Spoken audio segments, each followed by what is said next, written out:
فلسطین دفاع پر مسلمانانو فرض ده، د بیت المقدس دفاع پر مسلمانانو فرض ده، د حماس د مجاهدینو تایید پر مسلمانانو فرض دی. خالی د خولې فریضه نه ده، کله چا په خوله په وسه پرې خوله دې استعمال کی، کله چا په لاس په وسه پرې لاس دې استعمال کی، کله چا په مال په وسه پرې مال دې استعمال کی. اړې دې په ورځ د آخرت بندې دي، کله پاکستان وزیر اعظم یې، کله پاکستان گورنر یې، کله پاکستان هر مشر یې چې په خوله دې وسه پره ده، په لاس دې په وسه پره ده، په مال دې په وسه پره ده، چې نه وکړې د دې قبلې غم نه وخورې، د دې فلسطین د مسلمانانو غم نه وخورې، در قیامته دې غاړې بندې دي.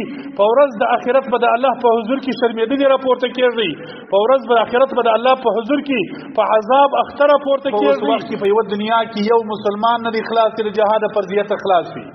د درست نړۍ حکومتونه مسلمانان علما او عوام د جهاد په فرضیت باندې مکلف دي، پر ټولو باندې جهاد فرض عین دي، که عامي دي که ملا دي که نر دي که ښځه ده که سپینږیري دي که ځوان دي، په خوله په لاس په مال په ځان په هر طریقه چې جهاد کولی شي حصه به اخلي. رسول الله صلی الله علیه وسلم مبارک فرمایي یو کافر یهودي به در درخت شاته پټ وي، مسلمان به تیریږي، هغه درخت به غږ وکړي، نارې به وکړي ای مسلمانه ای امتي د حبیب علیه السلام راس از ما شاته یو ملعون یهودي پټ دی را مردار کا، مسلمان به ورسېږي هغه به مرداري پرېږدي بیانه.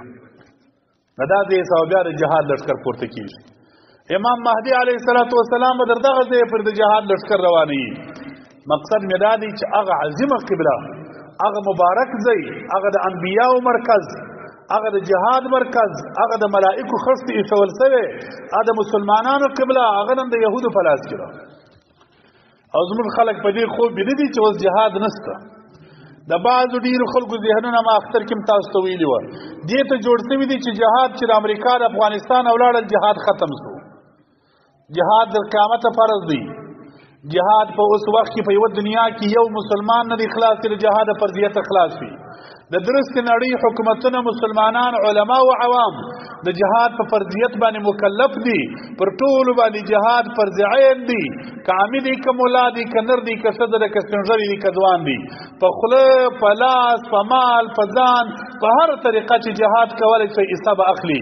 که کم از کم نور څه نه وي، زړه به یې د مجاهدینو سره وي، که دا یوه لاره هم نه وه موجوده، د دې سړي غاړې بندې دي لکه په عظیمو فرضو. پخوا چې نور فرض درڅه پاته کېږي څه رقم دې غاړې بندېږي، دغه رقم دې د جهاد په پرېښولو باندې دغه رقم غاړې بندي. دا د مسلمانانو قبله ده.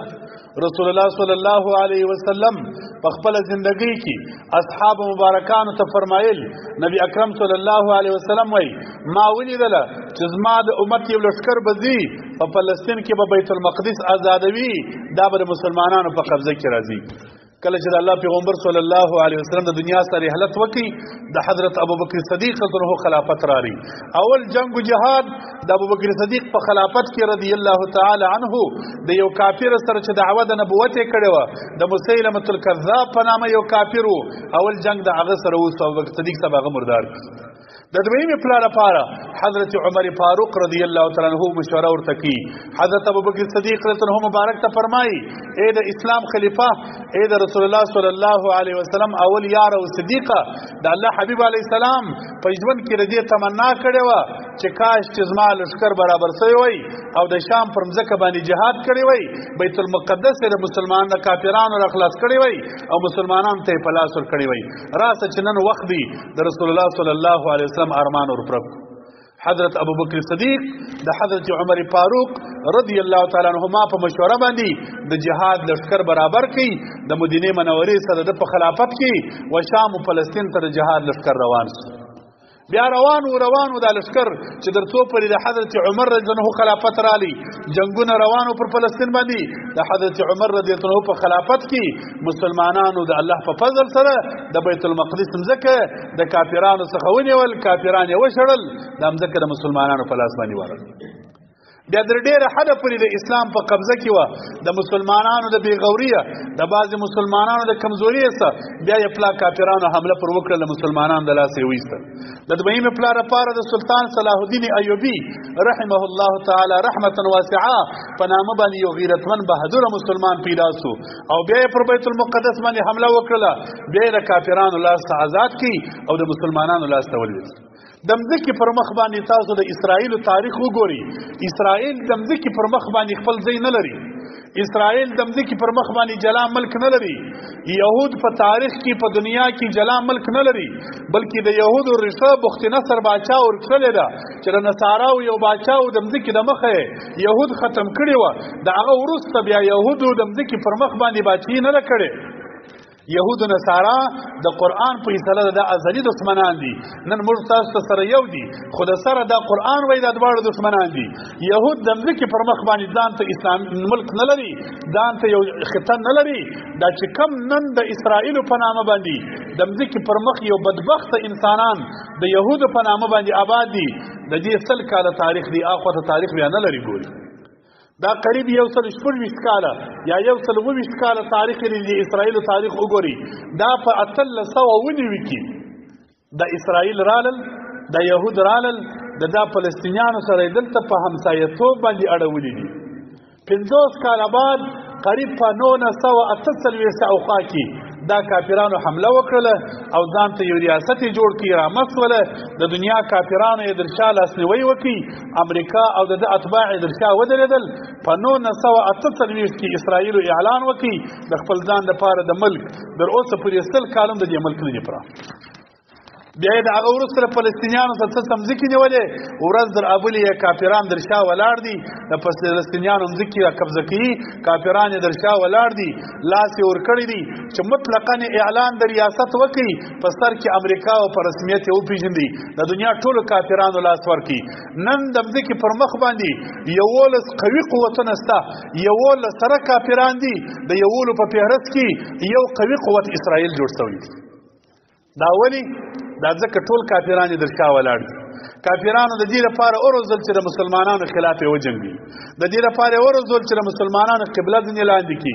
تاسو ولیدل تیر کال نه هغه بل کال ټرمپ خبیث دغه یهود د اسرائیل په رسمیت باندې وپېژندل، رسمیت خې وختي پېژندلې وه.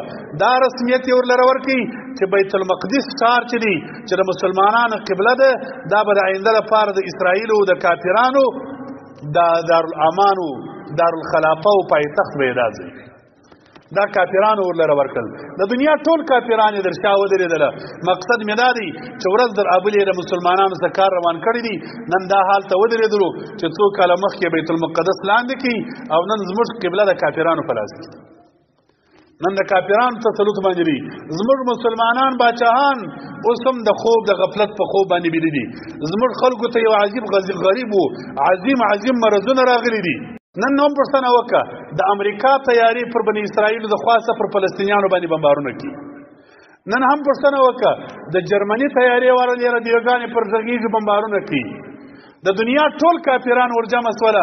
یو څو لږ مجاهدین د حماس په نامه باندې د الله د دین لشکر د رسول الله صلی الله علیه وسلم هغه د بشارات هغه زیری چې د الله حبیب علیه السلام د نن 1400 کاله مخکې ویلي دي چې داسې یو لشکر د مسلمانانو به موجود وي، هغه د الله عظیم لشکر د الله د دین او د حبیب علیه السلام د شریعت هغه عملي کوونکي د هغه غمخواره غریب مسلمانانو خلاف د دنیا ټول کافران را جمع شوي دي بمبار کړي. د ټولو کافرانو کومک ورسره روان دي. زموږ مسلمانان څه کوي؟ په مسلمانانو کې نو غټ کار دا سوی دي چې سهار خبر شوله مې په پښتین بازار کې ملایانو مظاهره راایستلې چې کوي په بازار کې مظاهره ده چې اسرائیل غلط کار کوي. بس د خولې خبرې ورپاته دي. مسلمان ته بل څه نه دي ورپاته. کوم مولا دي امې په دا خطا ایستلی دي چې په خوله باندې نارې ووهه چې اسرائیل غلط کار کړی دي. سیاست ځینې جوړ شوی دي. نن جهاد د مسلمانانو پر سیاست راوښتي دي.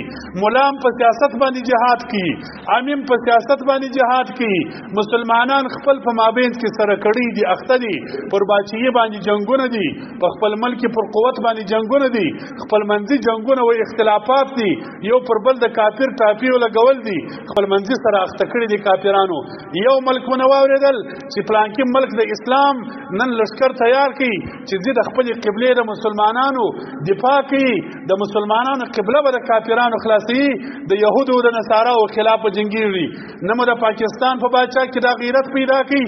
د پاکستان باچا او گورنر پردازي غیرتمند دي چې خپل مسلمان مسلمان مهاجر د ملک وباسي د دې غیرت تر دغه ځای پر راحصر دی چې یو مسلمان پیدا ک یو مدرسه پیدا کوي نړوه د یو غریب مهاجر کور پیدا کوي نړوه یو غریب مهاجر پیدا ک د وطن یې پسې واخله ولار زما استاد مابین سرحد دی خپل ملک ته واوړه د دې مسلمانۍ پر دغه ځای باندې راحصر سوله چې نن مسلمان د خپل ملک پسې واخله مهاجر چې د کافر هجرت کړی دی د خدای د دین په خاطر باندې کړی دی هغه د دې ملک پسې واخله د پاکستان د باچا سمور د اسلام تمنا کول د اسلام توقع تمنا پر دغه ځای ودرېدل چې د اسلام دښمني یې شروع کړه دا توقع مځنې کول چې موږ له پاکستان باچا به نن د اسرائیل خلاف د جهاد اعلان وکړي د پاکستان په پاسپورت کې لیکلي دي چې موږ د اسرائیل سره دوستي نه کوو زموږ د اسرائیل دښمني ده نو ستا دښمني پر کم ځای باندې ده ستا د دښمنۍ نن دغه ځای و چې د دې ملک څخه اعلان شوی وای او دلته لښکرونه تیار شوي وای